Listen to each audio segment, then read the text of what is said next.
वंदे लोकतिलकं सत्तद्वार्तविभूषणं अमरकृतशरणं प्रभुधर्म जीवनं प्रणय प्रमत्त जागति वनं वंदे जीवनं सत्पुरुषोत्तम हम मानव जीवन परम उद्धाता परम प्रेममय श्री श्री ठाकुर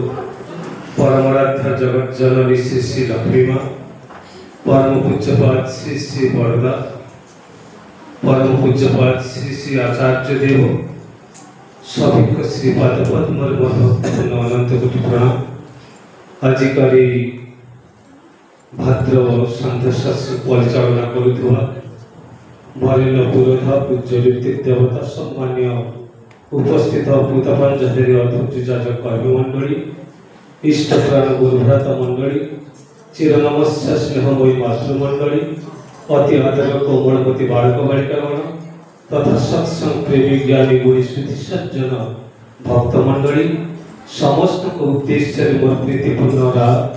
आंतरिक शुभेच्छा तथा भक्तिपूर्ण जय गुरु। जब आम मान परम सौभाग्य आम जीवन मुहूर्त से परम दयालु श्री राधुर चरण में उपस्थित रही साधु भजन कर अपूर्व सुजोग लाभ कर परम सौभाग्यर अधिकारी कर तोली अंचल तथा सत्संग केन्द्र परिचालक वरिष्ठ सहप्रति देवता श्रीजुक्त प्रहलाद नाथ शर्मा से आज निज धन्य होगा सहित आज प्रत्येक को धन्य कर तोली से इष्ट को भाव भावायित कर तोली तेणु सर्वप्रथम सर्वविध मंगल कामना करने सहित एटार उपस्थित प्रत्येक सुदीर्घ इष्टिभूत निरामय जीवन कामना करी श्री परम दयालु श्री राधुर चरण में अर्थावधि से लीला करें गौरा राय कोन भाग्यवान देखिबार पार एटा माने सुनिछंती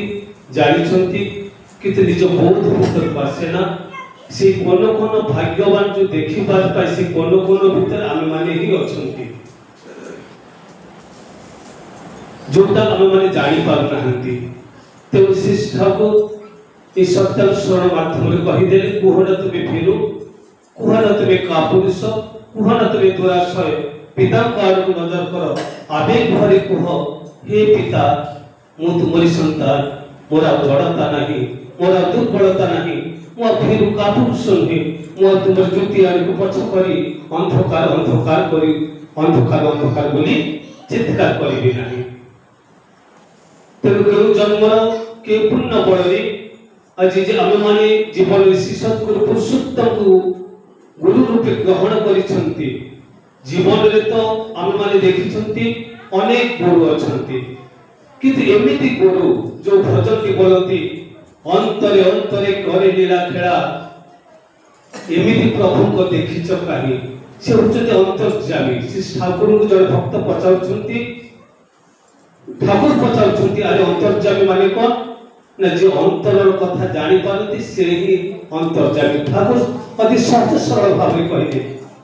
अंतर्यामी ताहा भी जे अंतर अंतर गमन करती तेणु आमे माने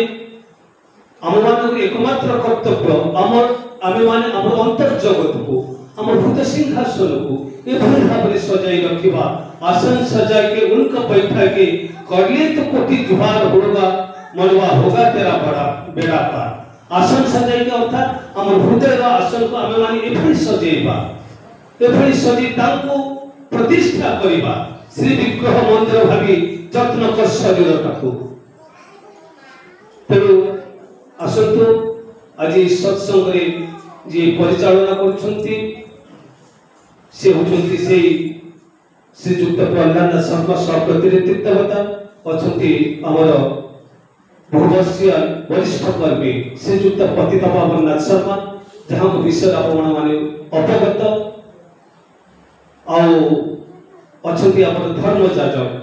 श्रीजुक्त सुभजित नाथ शर्मा ठाकुर दया आज आमे माने ताकू पाई छथि सुभजित को आज देखो प्रति युवक मन प्राण रे ଗୋଟେ ଫୁଲକୁ ଭରି ଦେଇଛି ସମସ୍ତେ ମାନେ ଆକର୍ଷିତ ହୋଇ ଆଜି କେନ୍ଦ୍ରଟି କୋଳାହଳମୟ ପରିବେଶ ସୃଷ୍ଟି କରୁଛି। ଆଉ ମଧ୍ୟ ଅଛନ୍ତି ଅନେକ ଗୁରୁ ଭାଇ। ଆସନ୍ତୁ ଶ୍ରୀ ଠାକୁରଙ୍କର ଜୀବନ ଦର୍ଶନ ସମ୍ବନ୍ଧରେ ଶୁଣିବା, ଆଉ ଯାହା ଶୁଣିବା ତାକୁ ପାଥେୟ କରି ନେଇଯିବା। ଆମେମାନେ ଆସିଛନ୍ତି ମାତ୍ର 1.5 ଘଣ୍ଟା ସମୟ। ଶ୍ରୀ ଠାକୁରଙ୍କର କଥା ଚାଲିଥିଲା ବେଳେ, ତାଙ୍କର କଥା କହୁଥିଲା ବେଳେ ଆପଣମାନେ ଫୁସୁର ପାସ ହୁଅନ୍ତି, ଏପଟ ସେପଟ ଅନ୍ୟ ମନସ୍କ ହୁଅନ୍ତି, ତା ଭିତରେ ମୁଁ ଟିକେ ଚିଡ଼ି ଯାଏ। ଆପଣମାନେ ବି ମୋ ଉପରେ କ୍ଷିପ୍ତ ହୁଅନ୍ତି, ମୁଁ ଜାଣିପାରେ। କିନ୍ତୁ ଶ୍ରୀ ଠାକୁର ମାନେ ଗୋଟେ ଗୀତ ଅଛି, ଶିଶୁ ବରଦା ଲେଖିଥିଲେ, ବିଶ୍ୱ ଭୁବନ ତୁମା ସୁରରେ ବାନ୍ଧା। ଜଣେ ଭଜନ ବୋଲୁଛନ୍ତି, ସେଟା ଯଦି ବାଜାଟା ବା ଗିରିଟା ଏପଟ ସେପଟ ହେଇଗଲା, କର୍ଣ୍ଣକଟ ହୁଏ ଭଜନଟା ବା କୀର୍ତ୍ତନଟା, ମାନେ ଗୋଟେ କେମିତି ଅରୁଚି ଲାଗେ। ଠିକ ସେଇଭଳି ଆମେମାନେ ବସିଛନ୍ତି। ବ୍ୟସ୍ତ ବହୁଳ ଜୀବନରେ ତ ଆମେମାନେ ଟିକେ ସମୟ ପାଆନ୍ତି ନାହିଁ। ଯେତିକି ସମୟ ବସୁଛନ୍ତି ଆମେମାନେ ନାମ କରିବା। ଏ ନାମ କରିବା ଭିତରେ ଆମେମାନେ କିଛି କଥା ଶୁଣିବା। ଯୋଉ କଥାଟା ଆମେମାନେ ଶୁଣିବା ସେଇ କଥାଟା ହିଁ ପୁଞ୍ଜି କରି ଆମେମାନେ ନେଇଯିବା। ଏଇ ଜୀବନର ଉନ୍ନତି ବା ଅବନତି ତତେ ଜଣେଇ ଦେବ ପରଲୋକର ଗତି। ରହୁଛି ଏତିକି କହି ମୋର ବକ୍ତବ୍ୟ ସାମ କରୁଛି। ଜୟ ଗୁରୁ।